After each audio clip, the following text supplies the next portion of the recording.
The November rain hammered against the kitchen window of our Arlington, Virginia townhouse with a persistence that matched my growing unease.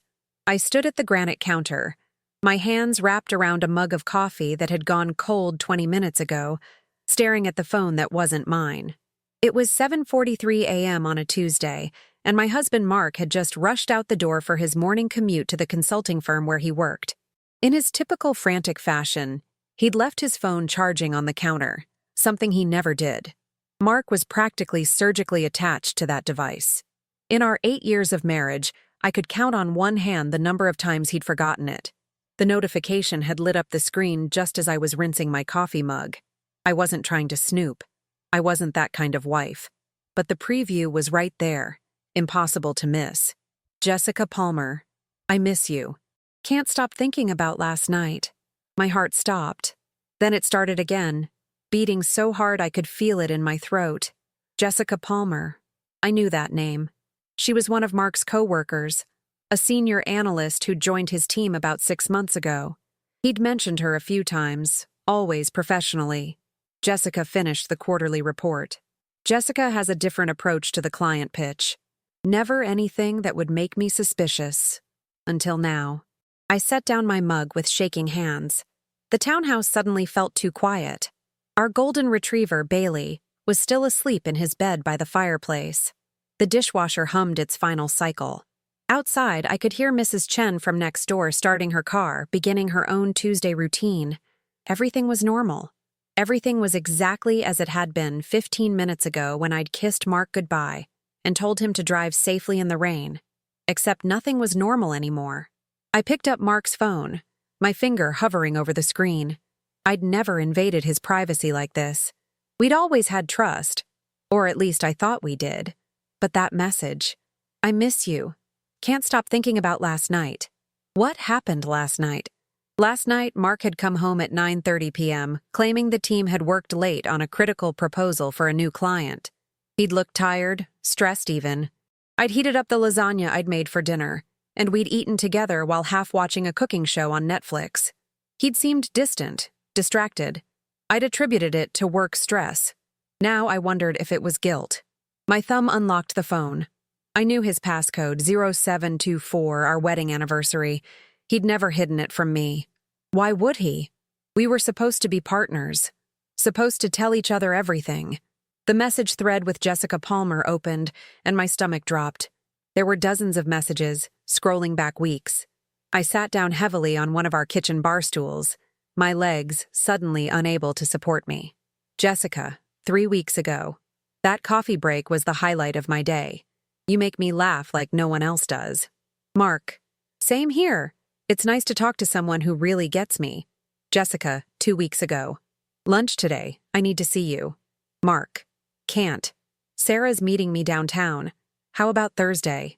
My name. He'd mentioned me, but only as an obstacle to seeing her. The messages grew more intimate, more frequent. Compliments, inside jokes, references to moments I wasn't part of. And then, from last week, Jessica. I can't keep pretending this is just friendship. I think about you constantly. Mark. I know. Me too. This is getting complicated. Jessica. Does it have to be? We could figure this out. Mark. I need time to think. And then last night's messages. Jessica, 10:47 p.m. I miss you. Can't stop thinking about last night. Last night, when he'd supposedly been working late on a proposal, I felt bile rise in my throat. I scrolled further, looking for evidence of what last night meant. The messages from yesterday showed Mark leaving the office at 6:30 p.m., much earlier than he'd told me. There was a gap in the messages, and then, Jessica, 9:15 p.m. Thank you for tonight, for being honest with me. I know this isn't easy for you. Mark, 9:17 p.m. It's not. But being with you feels right in a way I can't explain. I just need to figure out how to handle things at home. How to handle things at home. That's what I was. A thing to be handled. I sat there in my kitchen, in the home we'd bought together 3 years ago, surrounded by the life we'd built, and felt it all crumbling. The framed photos on the wall, our wedding in Napa Valley, Our anniversary trip to the Outer Banks. Last Christmas with both our families. The furniture we'd carefully selected. The paint colors we'd debated. The garden I'd planted in the small backyard. All of it felt like a lie. Bailey finally stirred, patting over to me and resting his head on my knee, sensing my distress. I absently stroked his soft fur, my mind racing. What was I supposed to do? Confront Mark immediately? Call him at work? Wait until he came home? Pretend I never saw the messages? That's when Jessica's new message appeared. Jessica Palmer, I miss you. Can't stop thinking about last night. And before I could think better of it, before I could consider the consequences, my fingers were typing a response. Me, from Mark's phone. Tonight, works. I hit send and watched the message deliver. My heart pounded. What had I just done? 3 dots appeared immediately. Jessica was typing. Jessica. Really? What time? Your place or mine? Oh God. This was real. This was happening. Whatever had occurred last night, she wanted to continue it. And she was bold enough to suggest his place. Our place. Or hers. I typed back, trying to mimic what I thought Mark might say. Me. Yours. 7:30? Jessica. Perfect. I'll make dinner. Can't wait to see you. A heart emoji. She'd sent my husband a heart emoji. I set the phone down and walked to the bathroom, barely making it before I threw up. When I'd emptied my stomach, I sat on the cool tile floor, my back against the bathtub, trying to process what I'd just set in motion. Mark would discover his phone missing soon. He'd probably turn around and come back for it, or ask me to bring it to him. I needed to think fast. But one thing was clear. I wasn't going to just sit here and let this happen to me. I wasn't going to be the clueless wife while my husband had an affair with his coworker. If Mark wanted to see Jessica tonight, then fine. But I'd be there too. I stood up, splashed cold water on my face, and looked at myself in the mirror. My reflection showed a 32-year-old woman with brown hair pulled into a messy ponytail, wearing yoga pants and an old college sweatshirt. I looked ordinary, tired. The dark circles under my eyes spoke to the restless nights I'd been having lately. Nights when Mark had seemed distant and preoccupied. How long had I been blind to this? I walked back to the kitchen and picked up Mark's phone again. I needed information. I needed to know who Jessica Palmer really was, where she lived, and what exactly I was walking into. I opened her contact information. She lived in Alexandria, about 20 minutes away. I found her social media through the email linked in his contacts. Her profile showed an attractive blonde woman in her late 20s, smiling confidently in professional photos and casual snapshots. In some pictures, I could see Mark in the background at what looked like office events. In one recent photo from 2 weeks ago, they were standing close together at what appeared to be a team happy hour, his hand resting on her shoulder. How had I missed this? The answer was simple. I'd trusted him. I'd believed him when he said he was working late, when he said the team dinners were mandatory, when he said his increasing hours were due to a demanding new client. My phone, my actual phone, buzzed. It was Mark. Mark.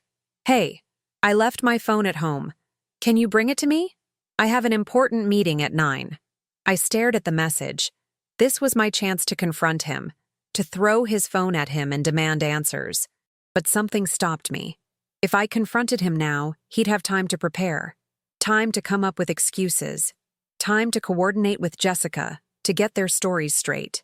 No, I needed to know the full truth. I needed to see this through. Me. Sorry, I already left for my dentist appointment. Can it wait until lunch? I had no dentist appointment, but Mark didn't track my calendar closely enough to know that. Mark. Damn. Okay, I guess it'll have to. See you at lunch? Me. Sure. I'll bring it by your office around noon. That would give me time. Time to think. Time to plan. Time to figure out exactly how I was going to handle tonight. I looked at Mark's phone again, at the messages with Jessica, at the evidence of his betrayal. Part of me wanted to go back to bed, to pull the covers over my head and pretend this wasn't happening. But a stronger part, a part I didn't even know existed, was already making plans.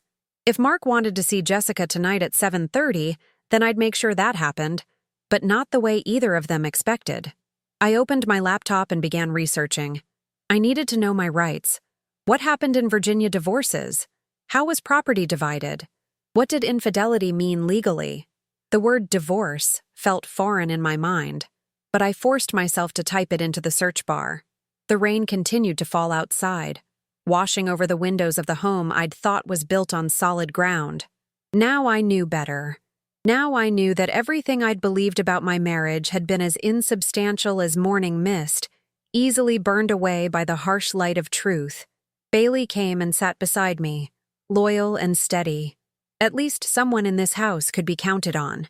I had 9 hours until the confrontation. 9 hours to prepare for the moment when my carefully constructed life would either collapse entirely or transform into something I couldn't yet imagine. I just knew I wouldn't be going down without a fight. By 10 a.m., I'd transformed our home office into a war room. My laptop screen glowed with multiple browser tabs: divorce attorneys in Virginia, infidelity laws, rental listings, bank account information. The romantic in me had died somewhere between reading Mark's messages and discovering that Jessica had sent him a selfie in lingerie 2 weeks ago. The pragmatist had taken over. I'd called my dentist's office and actually made an appointment for 11 a.m., just in case Mark somehow checked. Then I'd driven there, sat through a cleaning I didn't need, and used the time to think clearly away from the suffocating walls of our townhouse. Dr. Reynolds, my dentist of 5 years, had noticed my distraction. "Everything okay, Sarah?"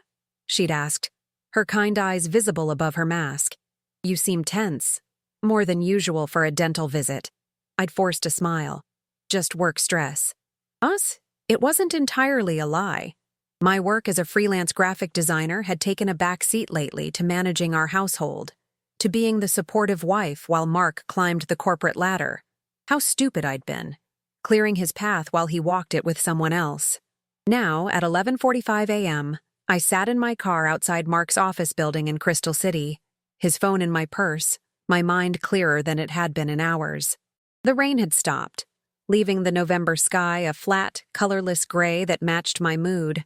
Mark came down to the lobby to meet me, his face tight with stress. He looked good. He always did. Tall, dark hair starting to gray at the temples in that distinguished way, sharp in his navy suit. This was the man I'd fallen in love with at 24, fresh out of college, both of us full of dreams about the future we'd build together. "Thank God," he said, reaching for the phone. "I've been going crazy without it." I handed it to him, watching his face carefully. "Busy morning?" "You have no idea. The Henderson proposal is due Friday and—" He stopped, looking at his phone screen. His expression shifted, something flickering across his features. Concern? Fear? "What's wrong?" I asked, keeping my voice neutral. "Nothing. Just a lot of messages to catch up on." He kissed my cheek absently. "Thanks for bringing it. I have to run back up." "Dinner tonight?" "Actually, I have plans with Rachel," I lied smoothly. Rachel was my best friend from college, now living in Seattle. Mark wouldn't question it. His relief was almost palpable. "Oh, okay. I might work late anyway. This proposal is killing us." "Sure," I said. "Don't work too hard." I watched him walk back into the building, already scrolling through his phone, probably reading Jessica's responses, probably trying to figure out how to juggle both his wife and his mistress in the same evening. I drove home in a fog, my hands steady on the wheel but my mind racing. At a red light, I called the one person I knew I could trust. "Sarah, this is a nice surprise." My sister Caroline's voice came through the car speakers. She lived in Richmond, about 2 hours away, with her husband Tom and their 2 kids. "Car, I need your help." My voice cracked despite my best efforts. "What's wrong? Are you okay? Is it Mark? Can you come up here, today? I'll explain everything, but I need you." There was no hesitation. "I'm leaving in 20 minutes. Text me your address. I'm coming straight there." That's what I loved about Caroline. No endless questions, no demands for explanation, just immediate, unwavering support. By 2 p.m., we were sitting at my kitchen table, the same place where I'd discovered Mark's betrayal 7 hours earlier. It felt like a lifetime ago. Caroline had listened to everything without interrupting, her expression growing darker with each revelation. "That son of a bitch," she finally said, her hands clenched into fists. 8 years. You've been married 8 years. And he's throwing it away for some blonde homewrecker? She's not just some blonde, I said bitterly. She's ambitious, successful, 28 years old. Everything I used to be before I put my career on hold to support his. Caroline reached across the table and grabbed my hand. Don't do that. Don't make this about you not being enough. This is about Mark being a cheating bastard who doesn't deserve you. I felt tears prick my eyes for the first time all day. I set up a meeting. Tonight. I texted her from his phone and arranged for him to go to her place at 7:30. Caroline's eyes widened. You what? I'm going to be there. I'm going to confront them both. I need to see it with my own eyes, Carr. I need to see him admit it. Sarah, that's... She paused. Then a slow smile spread across her face. That's actually brilliant. Can I come? No. This is something I need to do alone. I pulled out my laptop and showed her what I'd been working on all morning. But I need you to help me with this. I drafted a consultation request to 3 different divorce attorneys in the area, laying out the basic facts of my situation. I'd also started a spreadsheet documenting our assets, the townhouse, our savings accounts, my car, his car, everything we owned together. Caroline whistled low. You've been busy. I'm not going into this unprepared. If tonight confirms what I already know, I want to be ready to file for divorce immediately. What if there's an explanation? What if it's not what you think? I pulled up the messages on my phone. I'd taken screenshots of everything on Mark's phone before returning it to him.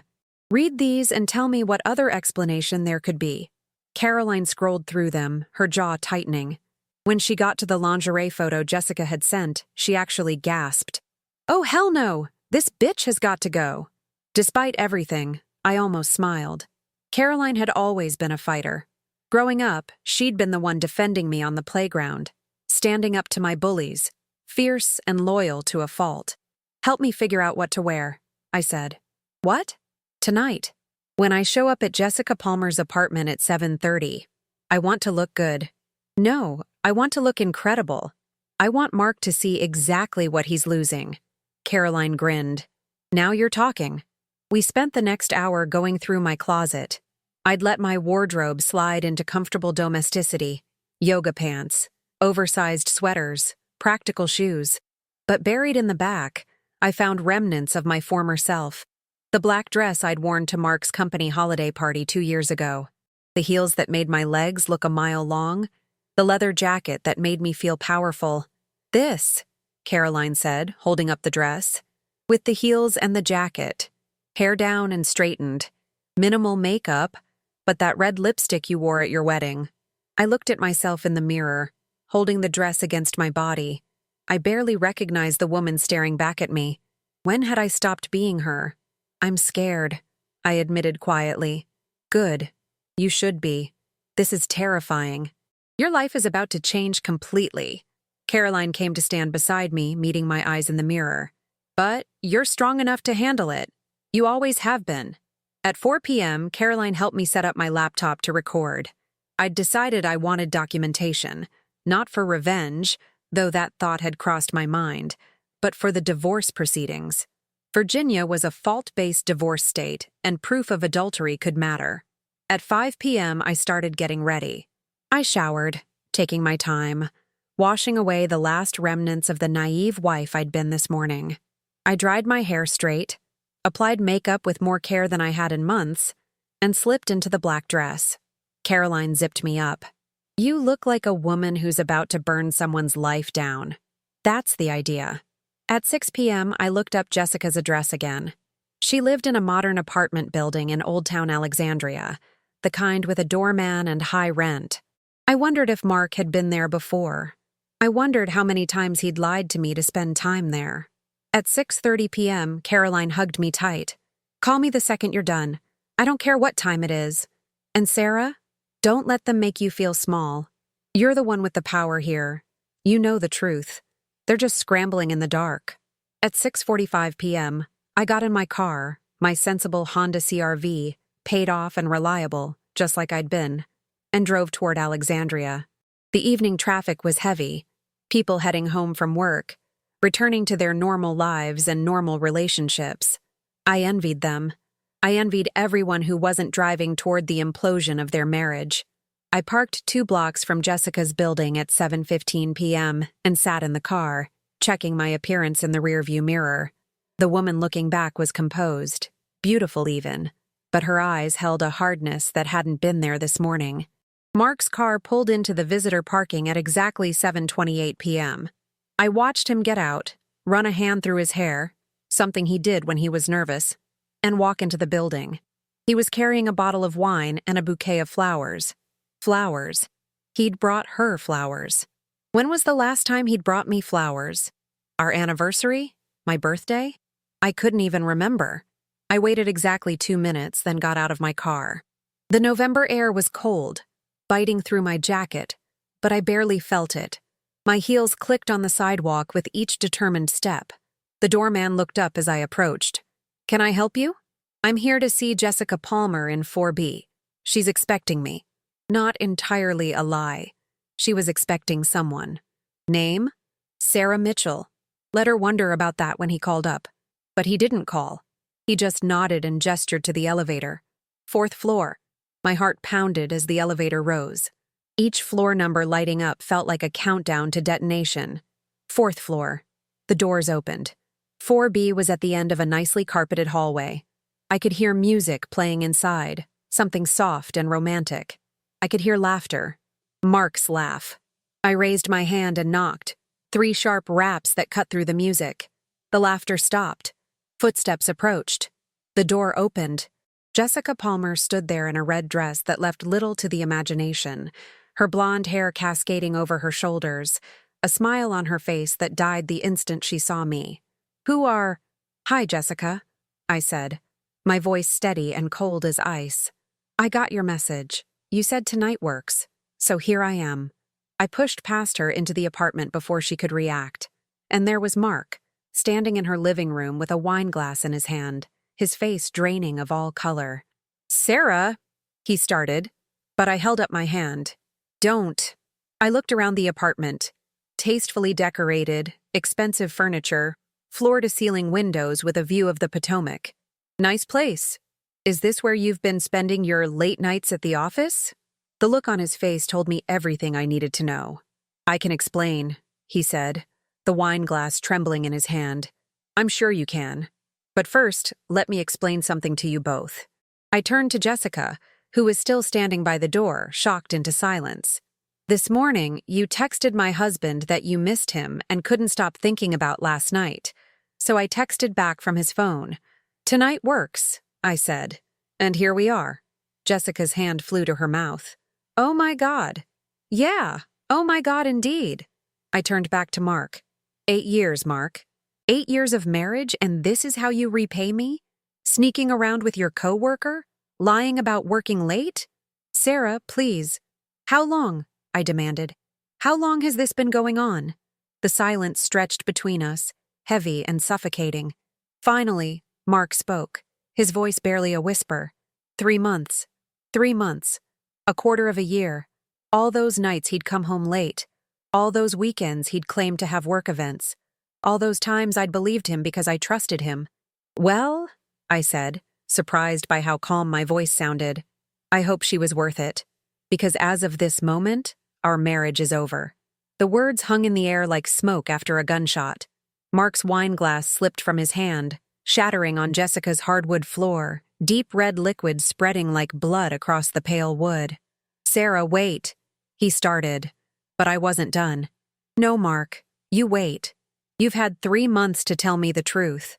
3 months of sneaking around, lying to my face, making me feel crazy for sensing something was wrong." My voice grew stronger with each word. Years of being the accommodating wife burning away. Now it's my turn to talk, and you're going to listen. Jessica had finally closed her apartment door and was standing against it, her face pale, her confident demeanor completely shattered. She looked younger suddenly, vulnerable, nothing like the seductive threat I'd imagined all day. "How did this start?" I asked, looking between them. "I want to know everything." Mark ran his hand through his hair again, that nervous gesture I'd seen 1,000 times. But now, instead of finding it endearing, it disgusted me. The team went out for drinks after closing the Bartlett account, he began, his voice hollow. Back in August. We were celebrating, everyone was drinking, and Jessica and I just connected. We talked for hours. She understood the pressure I was under, the stress. I'm sorry. I don't think I'm understanding this correctly, I interrupted, my voice dripping with sarcasm. Your wife of 8 years, the woman who supported you through business school, who moved to Virginia for your job, who put her own career on hold so you could focus on yours. She didn't understand your stress? Is that what you're saying? That's not... I didn't mean it like that. Then how did you mean it, Mark? Please, enlighten me. Jessica spoke for the first time, her voice shaking. Mrs. Mitchell, I am so sorry. I never meant for this to happen. I didn't know he was married at first. I turned to her sharply. Don't lie to me. I saw the messages. You knew. 3 weeks into whatever this is, you texted him about his wife. About me. Sarah's meeting you downtown? You wrote. So you knew. She flinched. Okay, yes, I knew. But he said things weren't good between you two, that you'd grown apart, that he was planning to leave anyway. He said what? I whirled back to Mark, fury blazing through me. You told her we were having problems? That you were planning to leave me? Mark's face was ashen. Sarah, I was confused. Things between us have been strained lately. Strained? Strained? I was shouting now, months of suppressed frustration erupting. You know why things felt strained, Mark? Because you were having an affair. Because you were distant and distracted and lying to me every single day. You created the problems you used to justify your cheating. I never meant to hurt you, he said weakly.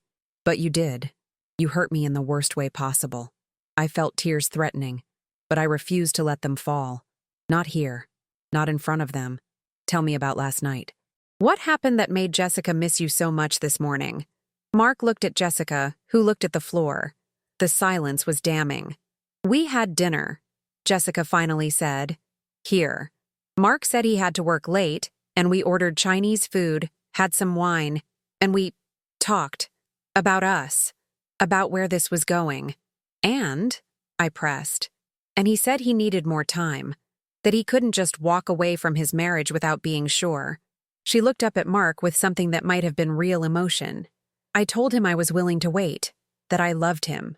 The word love hit me like a physical blow. This wasn't just an affair. This wasn't just sex. She thought she loved him. She thought this was real. You love him, I repeated flatly. You love a married man who lies to everyone in his life? That's what you're proud of?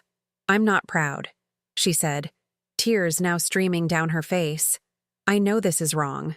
I know I'm the other woman, but feelings don't come with an off switch. No, but actions do. You could have stopped. Either of you could have stopped at any point. I turned back to Mark. When did you sleep with her? He closed his eyes. Sarah. When? Last month. The night I said I had to fly to Boston for a client meeting. There was no client meeting in Boston. I'd looked at our credit card statements this morning. He'd checked into the Hilton in Arlington, 15 minutes from our house. With her. Jesus Christ, Mark. You didn't even leave the state. You spent the night with her at a hotel in Arlington while I sat at home worried about you traveling in bad weather. I'm sorry, he whispered. I'm so sorry. Sorry you did it, or sorry you got caught. He didn't answer, which was answer enough. I walked to Jessica's windows, looking out at the Potomac River reflecting the city lights. From up here, Alexandria looked beautiful, peaceful. Down below, people were living their lives, unaware that mine was ending 4 floors above them. I need to know something, I said, not turning around. Did you ever love me, Mark? Really love me? Or was I just convenient? The supportive wife who made your life easier while you waited for something better to come along. Of course I loved you. He stopped. I turned around. You still what? Love me? Is that what you were going to say? Yes. Sarah, I still love you. This thing with Jessica, it's not about you not being enough. It's about me being selfish and stupid and... Stop, just stop. I held up my hand. Don't insult me by pretending this is about your issues. You made a choice. Every single day for 3 months, you chose to lie to me. You chose her over me, over our marriage, over everything we built together. I chose wrong, he said, taking a step toward me. Sarah, please, can we go home and talk about this? Really talk? Not here, not like this. There's nothing left to talk about. I spoke to a divorce attorney today. Well, I have consultations scheduled with 3 of them this week. I've documented our assets. I've taken screenshots of all your messages. In Virginia, adultery is grounds for a fault-based divorce, which means I'm entitled to a larger share of our marital property. His eyes widened. You're serious? Did you think I'd just forgive you? Take you back? Play the understanding wife while you worked through your confusion? I laughed, but there was no humor in it. I'm done, Mark. We're done. You can't just give up on us like this. I'm not giving up. You gave up 3 months ago. I'm just acknowledging reality. Jessica had sunk into her couch, her face in her hands. This is all my fault. I ruined everything. No, I said, surprising myself. You're not innocent, Jessica, but Mark's the one who made vows to me. Mark's the one who promised to forsake all others. You're just the symptom. He's the disease. I grabbed my purse from where I'd dropped it when I entered. I'm leaving now. Mark, don't come home tonight. I'm changing the locks tomorrow morning. Sarah, you can't. Watch me. The townhouse is in both our names, but I'm the one who's been living there faithfully, not shacking up with my coworker. Any judge will side with me on this. What about Bailey? He asked. And I almost laughed at the absurdity. His marriage was ending and he was worried about our dog. Bailey stays with me. You lost the right to him when you lost the right to me. I walked to the door, my heels clicking on the floor with each step. My hand was on the doorknob when Mark spoke again. I never wanted this to happen. I never wanted to hurt you. I turned back one last time. Then you should have thought of that before you texted your mistress, I miss you, at 10:47 at night, while your wife was at home alone, wondering why her husband felt so far away. How did you— Mark's face went white. You had my phone all day. You read everything. Every single message, every lie, every betrayal. I know about the hotel in Arlington. I know about the weekend you claimed to have a golf tournament in Charlottesville. I know about the lingerie photos. I know it all, Mark. And I have copies of everything. Jessica made a small sound of distress. Apparently, she hadn't known about all of Mark's lies either. Good. Let them both suffer. Tomorrow, I'm meeting with an attorney at 10 a.m., I continued. By the end of the week, you'll be served with divorce papers. I suggest you find yourself a good lawyer, and maybe a therapist, because clearly you have some issues to work through. Sarah, please. But I was done listening. I opened the door and walked out, my head held high, my heart breaking, but my resolve stronger than steel. The elevator ride down felt like descending from a nightmare into reality. The doorman wished me a good evening as I passed. I made it to my car, got inside, locked the doors, and only then did I let myself fall apart. I sobbed until I couldn't breathe, huge gasping cries that shook my entire body. All the pain I'd held in, all the shock and betrayal and anger, came pouring out in the dark safety of my car. My phone buzzed. Caroline. I'd forgotten to text her. Caroline. Are you okay? What happened? Should I call the police? I forced myself to breathe, to calm down enough to type. Me. I'm okay. It's done. On my way home. He admitted everything. Caroline. I'm still at your place. Doors unlocked. Drive safe. The drive back to Arlington passed in a blur. My face was wrecked, my makeup ruined by tears, but I didn't care. Let the world see my pain. Let everyone know what Mark Mitchell had done. Caroline was waiting in the driveway when I pulled up. She opened my car door and pulled me into her arms, and I cried all over again. Come on, she said gently. Let's get you inside. I made tea, and I may have ordered about $40 worth of Chinese food because I didn't know what you'd want. Inside our townhouse, my townhouse now, Bailey bounded up to me, sensing my distress. I sank onto the floor in the entryway, still in my black dress and heels, and let my dog comfort me while Caroline sat beside me, one hand on my shoulder. Tell me everything, she said. And I did. I told her about Jessica's apartment, about Mark's confession, about the hotel in Arlington, and the lies and the promises of love between two people who had no right to make them. 3 months, Caroline said when I finished. That son of a bitch carried on for 3 months.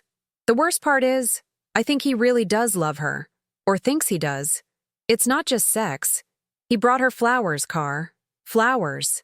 He's an idiot who threw away the best thing in his life for someone shiny and new. Trust me, the novelty will wear off, and he'll realize what he lost. But by then, you'll be long gone, living your best life. I can't even imagine that right now. My best life. What does that even look like? We'll figure it out. One day at a time. She pulled me to my feet. But first, you need to eat something, change out of that dress, and decide where you want Mark to find his stuff. Because I'm assuming you're serious about changing the locks. Dead serious. I'm calling a locksmith first thing in the morning. We spent the rest of the evening in a strange limbo, eating Chinese food, making lists of things that needed to be done, crying intermittently, and occasionally laughing at the absurdity of it all. Bailey stayed close, his head resting on my lap. At midnight, Mark texted, "Mark, I'm staying at a hotel tonight. Please, Sarah, can we at least talk tomorrow? I know I messed up, but 8 years has to mean something." I showed the text to Caroline. "What are you going to say?" I thought about it for a long moment, then typed my response. Me. 8 years meant everything to me. But you threw it away for 3 months of excitement. There's nothing left to talk about. My attorney will be in touch. Mark, don't do this. Please. I love you. Me. If you loved me, you never would have started this. Goodbye, Mark. I blocked his number and set down my phone. That's it? Caroline asked. That's it. The marriage is over. Now I just have to figure out how to start over. We sat in silence for a while, the weight of everything settling over me like a heavy blanket. You know what the crazy thing is? I said finally. Part of me still loves him. Part of me wants to forgive him, to try to work it out, to go back to how things were. That's not crazy. That's human. You don't just stop loving someone overnight. But I can't go back. Even if I wanted to, I can't unknow what I know. I can't unsee those messages. I can't forget that he brought her flowers while I sat at home being the good wife. No, you can't. But you can move forward. And I'll be right here with you every step of the way. At 2 a.m., Caroline insisted I try to sleep. She made up the guest room for herself and tucked me into the bed I'd shared with Mark for 3 years. The bed suddenly felt enormous and empty. I lay awake in the darkness, my mind racing through memories. Our first date at that Italian restaurant in D.C., the proposal on the beach in the Outer Banks, our wedding day, him crying as I walked down the aisle, the day we bought this house, dancing in the empty living room, Bailey's adoption day, Mark laughing as the puppy chewed his shoelaces. All those moments that had seemed so perfect, so permanent, all of them now tainted by what came after. At some point, exhaustion finally dragged me under, and I dreamed of endings and new beginnings, of doors closing and windows opening, of the woman I used to be, and the woman I would have to become. Tomorrow, I would start the process of divorce. But tonight, I mourned the death of the life I'd thought I was living. The locksmith arrived at 8 a.m., just as the November sun was breaking through the gray clouds. I'd been awake since 5:30, unable to sleep any longer, going through the townhouse room by room and pulling out Mark's belongings. Caroline had joined me around 6, and together we'd created a systematic pile in the garage. His clothes, his toiletries, his books, his golf clubs, everything that marked this as his home too. You sure about this? Caroline asked, as the locksmith installed new deadbolts on both doors. Once you do this, there's no going back. I watched him work, the drill whirring as he removed the old locks. I'm sure. He made his choice. Now I'm making mine. By 9 a.m., I had new keys and a house that Mark Mitchell could no longer enter without my permission. It felt symbolic, this act of changing locks. I was taking control, establishing boundaries, protecting my space from further violation. My 10 a.m. appointment with Jennifer Carlson, the divorce attorney, was at her office in Clarendon. Caroline offered to come with me, but I needed to do this alone. This was my life, my divorce, my decision. Jennifer Carlson was a woman in her 50s with sharp eyes and a no-nonsense demeanor that I immediately appreciated. Her office was professional but warm, with family photos on the credenza and law degrees from UVA on the wall. "Ms. Mitchell," she said, shaking my hand firmly. "Please, sit down. Tell me what brings you here." I laid it all out: the discovered messages, the 3-month affair, the confrontation at Jessica's apartment, Mark's admissions. She listened without interrupting, occasionally making notes on a legal pad. When I finished, she leaned back in her chair. "First, let me say I'm sorry you're going through this. It's never easy, but you've done several things right already." "Really?" "Yes. You documented everything: the messages, the timeline, the admission of adultery. In Virginia, that matters. We have fault-based divorce, and adultery is one of the clearest grounds."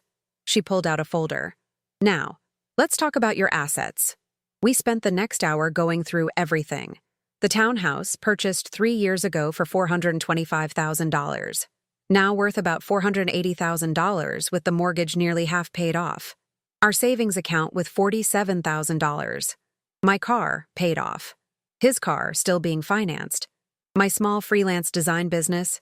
His 401k and stock options from work. The good news is Virginia is an equitable distribution state, not a community property state, Jennifer explained. That means the division doesn't have to be exactly 50-50. It should be fair. Given his adultery and the fact that you've been the primary homemaker for the past few years while supporting his career advancement, I believe we can argue for a favorable settlement. "I don't want to take him for everything," I said. "I just want what's fair, what I'm entitled to. That's reasonable. But don't undervalue your contributions. You put your career on hold. You managed the household. You supported his professional growth. Those things have monetary value, even if they didn't come with a paycheck." She explained the process: filing for divorce, the waiting period, the likely timeline of 6 months to a year depending on how contested it became. "Do you think he'll fight it?" she asked. I thought about the texts Mark had sent last night, the desperation in his voice at Jessica's apartment. I don't know. Part of me thinks he'll be relieved to be free to pursue things with Jessica without guilt. Part of me thinks he'll fight to keep what we had. Either way, we'll be prepared. Jennifer pulled out a retainer agreement. "I'll need $5,000 up front. We can discuss payment plans if that's difficult." It was a lot of money, but I had access to our savings account. Mark couldn't stop me from using marital funds to pay for a divorce attorney, especially when the divorce was his fault. I wrote the check, signed the retainer agreement, and walked out of Jennifer Carlson's office at 11:30 a.m. as a woman actively divorcing her husband. Caroline was waiting at a coffee shop across the street. I slid into the booth across from her and she pushed a latte toward me. "How'd it go?" "It's real now. Official. She's filing the paperwork this week." I wrapped my hands around the warm cup. "Mark will be served with divorce papers within days." "How do you feel?" "Terrified, relieved, angry, sad. All of it at once." I took a sip of coffee. "She said I did everything right by documenting everything, that his adultery will help my case." "Good. He deserves to pay for what he did." My phone buzzed. An unknown number. I'd blocked Mark last night, but I had a feeling he'd find ways around it. Unknown. "Sarah, it's Mark. Please unblock my number. We need to talk about the house, about Bailey, about logistics. I know you're angry, but we have to communicate." I showed Caroline the text. "You going to respond?" "Through my attorney." That's what Jennifer said. "All communication should go through lawyers now." I typed back, "All communication should go through my attorney, Jennifer Carlson. I'll have her contact information sent to you." Unknown. This is insane. We're adults. We can talk to each other. Me. "You lost the right to casual communication when you committed adultery." Lawyer. Now. I blocked the new number too. "Damn," Caroline said, grinning despite the circumstances. "That's my sister. When did you get so badass?" "About 24 hours ago, when I stopped being a doormat. We spent the afternoon running errands, me taking my name off our joint gym membership, updating my emergency contacts, closing our joint credit cards. Each task felt like chipping away at the life Mark and I had built, piece by piece. At 3 p.m., my phone rang. Jennifer Carlson. "Sarah, I wanted to give you a heads up. Mark's attorney just contacted me." My heart sank. He got a lawyer already. Jim Bradley from Rosslyn. They want to discuss settlement terms before we file. Settlement? It's been less than a day. I know. Bradley claims Mark wants to handle this quickly and amicably. That he's willing to give you the house, your car, and a fair division of assets in exchange for an expedited divorce. I felt like I'd been punched. He wants out that badly? It appears so, which actually works in our favor. A quick, uncontested divorce with favorable terms beats a drawn-out court battle. What do you think I should do? I think we should hear their offer, but don't agree to anything yet. Let me negotiate. That's what you're paying me for.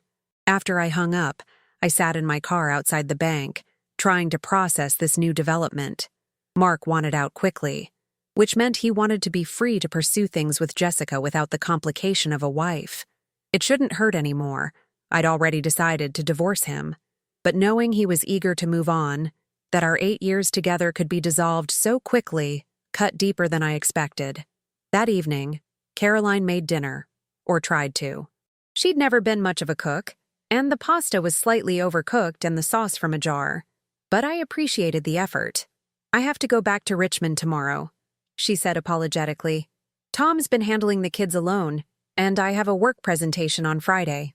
"I know. You've already done more than enough. Will you be okay alone?"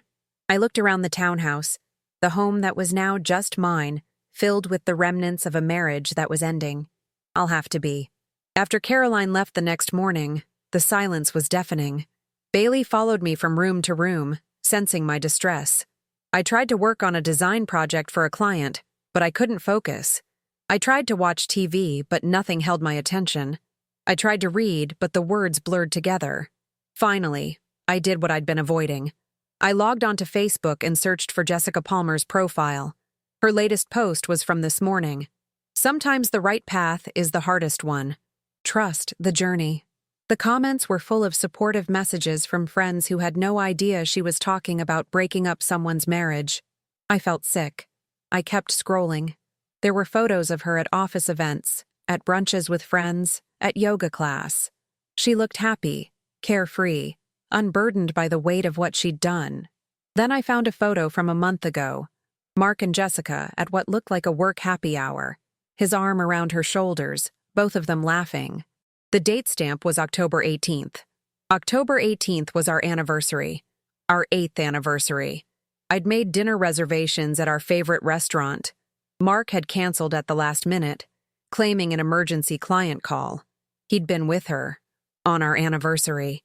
I closed the laptop and cried until I had no tears left. Over the next few days, I fell into a routine.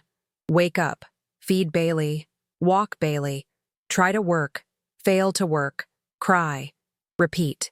Jennifer called with updates. Mark's settlement offer was actually generous. The house would be mine, along with my car and 60% of our savings. He'd take his car, his 401k, and the rest of the savings. No alimony on either side. A clean break. "It's a good offer," Jennifer said. "Better than we'd likely get in court." "Then why does it feel like I'm being paid off?" "Because in a way you are. He's buying his freedom and his peace of mind. But Sarah, that's not a bad thing. You get financial security and the ability to move on quickly." I thought about it for 2 days before agreeing to the terms. Jennifer drew up the settlement agreement, and on a gray Friday afternoon, exactly 1 week after I'd discovered Mark's betrayal, I signed the papers that would end my marriage. That night, I allowed myself one final moment of weakness. I pulled out our wedding album and looked through the photos. There we were, young and happy, and so sure of forever. There was my father walking me down the aisle, tears in his eyes. There was Mark's mother, beaming. There were our friends, celebrating with us. None of them knew that 8 years later, it would all fall apart in a luxury apartment in Alexandria over text messages and broken promises. I closed the album and put it in a box in the basement, along with other mementos I couldn't bear to look at, but wasn't ready to throw away. Then I poured myself a glass of wine, sat on my couch with Bailey's head in my lap, and toasted to endings. Here's to the death of Sarah Mitchell, devoted wife, I said to the empty room, and to the rebirth of Sarah Bennett, my maiden name, whoever the hell she's going to be. Bailey woofed softly, as if in agreement. The next morning, I woke up with a clarity I hadn't felt in weeks. The grief was still there, the anger too, but underneath it all was something new: determination. I called my best friend Rachel in Seattle, the one I'd lied to Mark about seeing. "Sarah, I haven't heard from you in weeks. How are you?" "I'm getting divorced." Silence. Then, "What? What happened? Are you okay?" I told her everything, the words coming easier now that I'd told the story multiple times. "That absolute bastard," Rachel said when I finished. "I never liked him. I know I'm supposed to say that now, but I really didn't. He always seemed so self-absorbed. Why didn't you say anything? Would you have listened? Probably not. Love had made me blind to Mark's flaws. So what are you going to do now?" Rachel asked. "I don't know. The divorce will be final in about 6 months. The house is mine. I have some savings. I just need to figure out what comes next." "Come to Seattle," Rachel said immediately. "Spend Christmas with me and Dave. Get away from Virginia, from all the memories, just for a couple weeks. Clear your head." The idea was tempting. A fresh start, even temporarily. "Let me think about it." "Don't think. Just do it. I'm booking you a ticket right now." "Rachel? Too late. Check your email. You're flying out December 20th and staying through New Year's. No arguments." Despite everything, I smiled. "You're bossy. You're going through a divorce. You need bossy right now." She wasn't wrong. That afternoon, I did something I hadn't done in years. I updated my portfolio website. As a graphic designer, I'd let my professional presence languish while I played housewife. Now I uploaded new work, updated my bio, removing all mention of being based in Virginia with my husband, and sent out inquiries to 3 companies I'd always wanted to work with. By evening, I had 2 responses requesting meetings. It was a small step, but it felt significant. I was rebuilding. Maybe not quickly, maybe not easily, but I was moving forward. The doorbell rang at 7 p.m. I wasn't expecting anyone. Through the peephole, I saw a delivery man with a massive bouquet of flowers. My first thought was Mark, trying some grand gesture. But the card read, "To new beginnings and the strength to start over. Love, Caroline."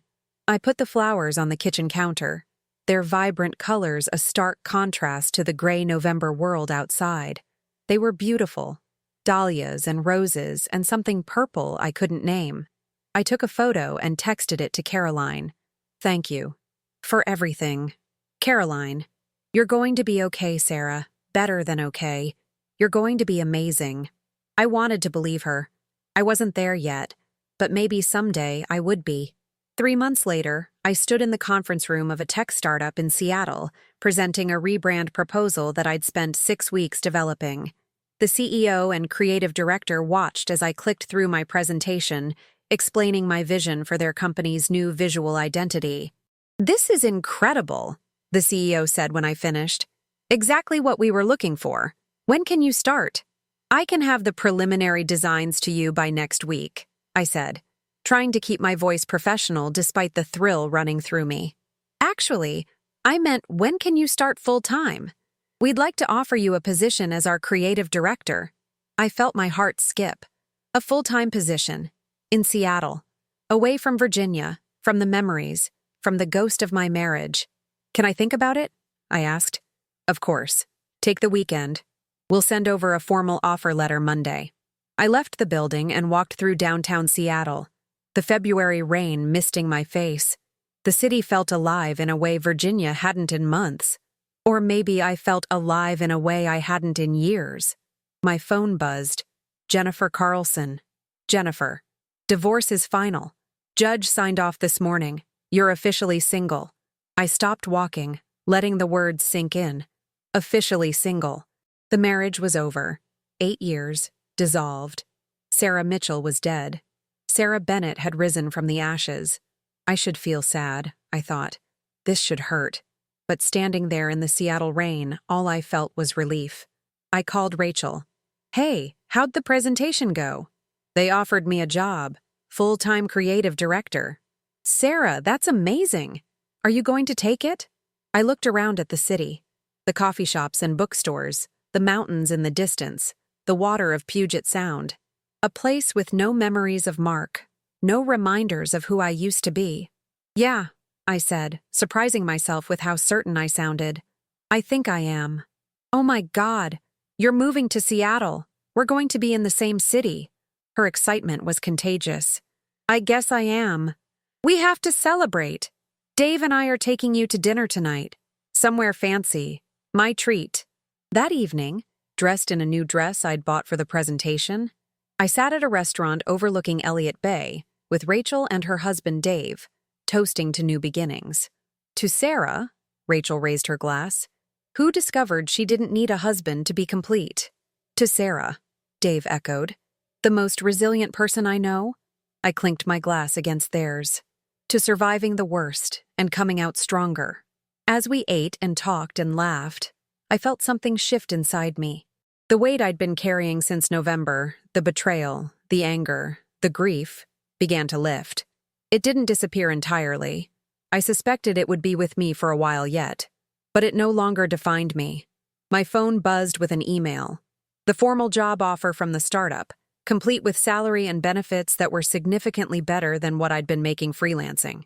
It's official, I told Rachel and Dave, showing them the email. They want me to start March 1st. That's 3 weeks away, Rachel said. You need to find an apartment, pack up, move. I know, it's crazy. But I think crazy is exactly what I need right now. The next morning, I flew back to Virginia. The townhouse felt different now, not like a home, but like a chapter ending. I walked through the rooms, mentally cataloging what I'd take to Seattle and what I'd sell or donate. I'd already decided to sell the townhouse. Too many memories, and I didn't need that much space for just me and Bailey. Jennifer had helped me list it 2 weeks ago, and we already had 3 interested buyers. In the home office, I found a box I'd forgotten about. Old photos from college, from the early days with Mark. I sat cross-legged on the floor and went through them, seeing our younger selves with a strange detachment. There was a photo from our first apartment, barely more than a studio, both of us grinning despite having no furniture. Another from graduation, my parents and his standing together. Everyone so hopeful about our future. Our engagement photos, professional and perfect. I'd thought we were building something permanent. I'd thought love was enough. I'd been wrong. But looking at those photos now, I could see things I'd missed before. The way Mark was always positioned slightly ahead, as if leading. The way I was always looking at him, while he looked at the camera. Small things that maybe meant nothing, or maybe meant everything. I put the photos back in the box and carried it to the basement. Maybe someday I'd want to look at them again, maybe not. Either way, they belong to the past now. My phone rang, an unknown Virginia number. I'd stopped blocking them. There was no point anymore. Hello? Sarah, it's Mark. I hadn't heard his voice in 3 months. We'd communicated only through lawyers since that night at Jessica's apartment. What do you want, Mark? I heard the divorce was finalized. I wanted to, I don't know, see how you were doing. I'm fine. Better than fine, actually. That's good. That's really good. He sounded uncertain, which was unlike him. I also heard you're selling the house. I am. I got a job in Seattle.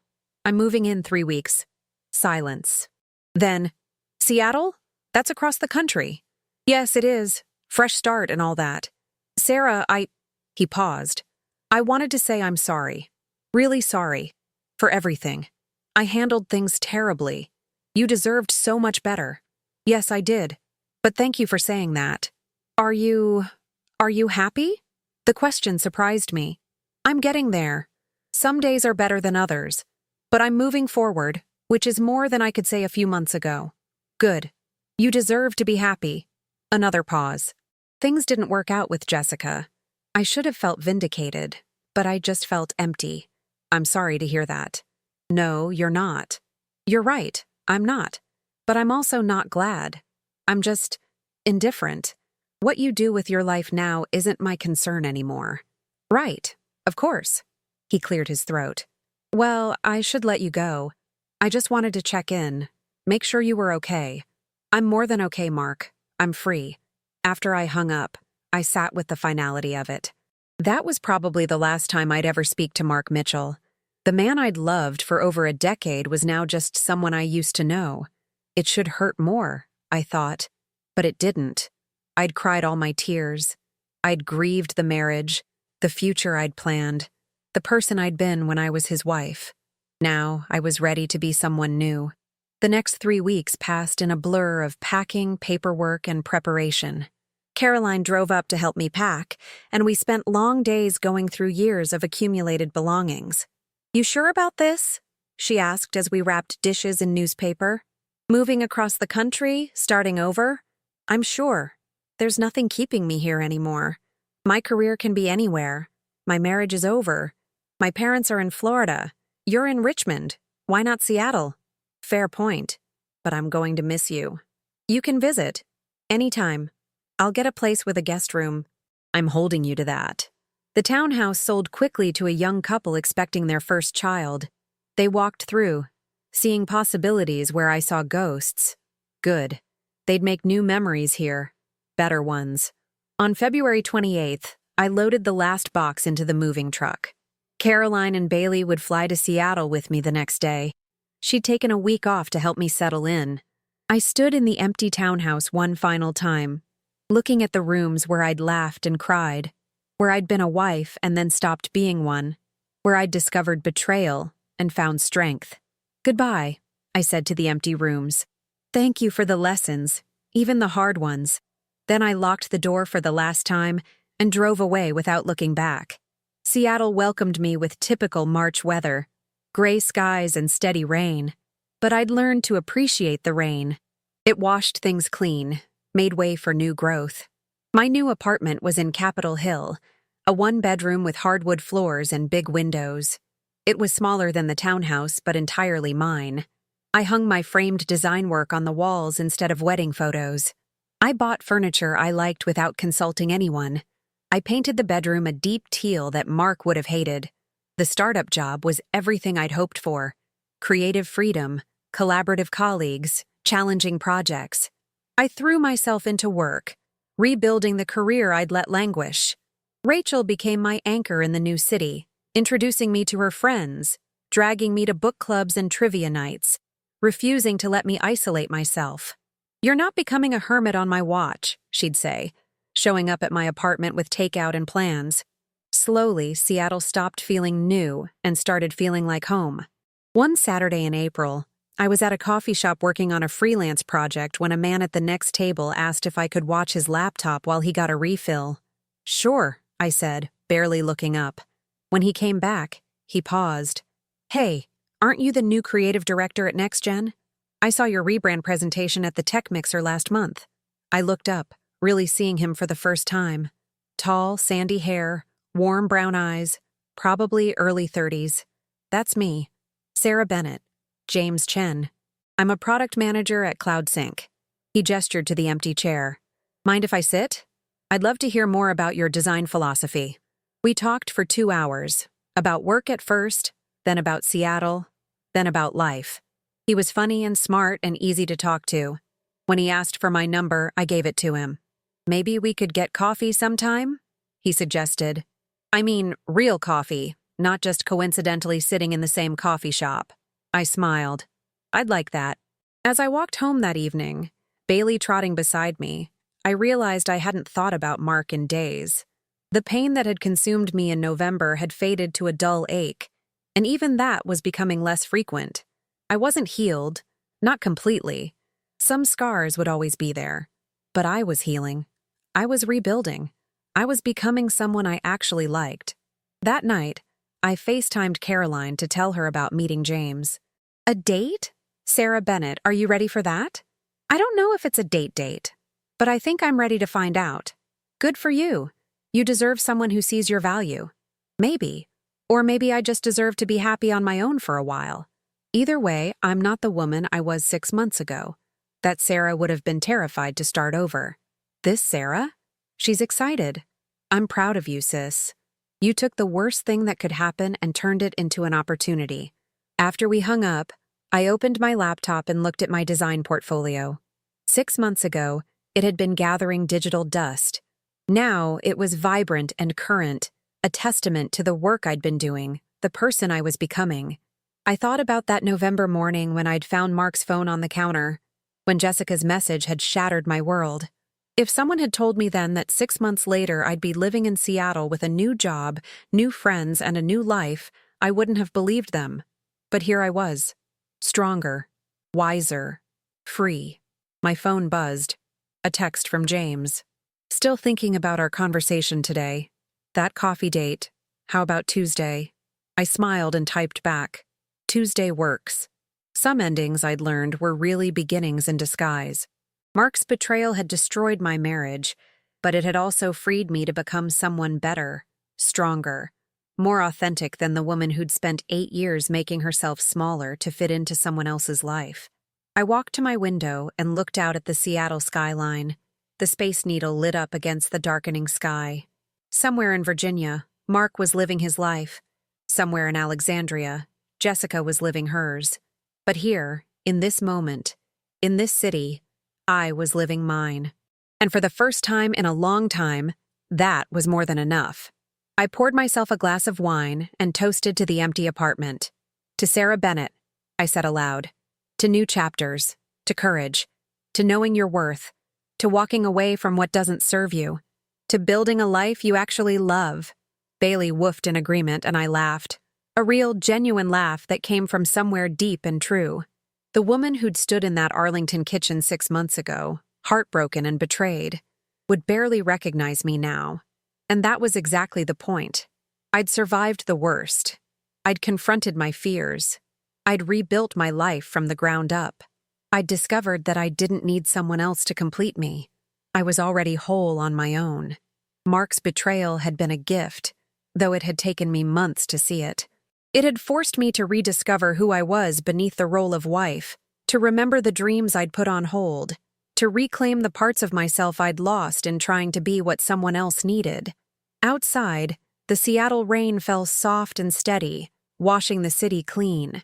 Inside, I sat with my dog and my wine and my hard-won peace, grateful for endings and excited for beginnings.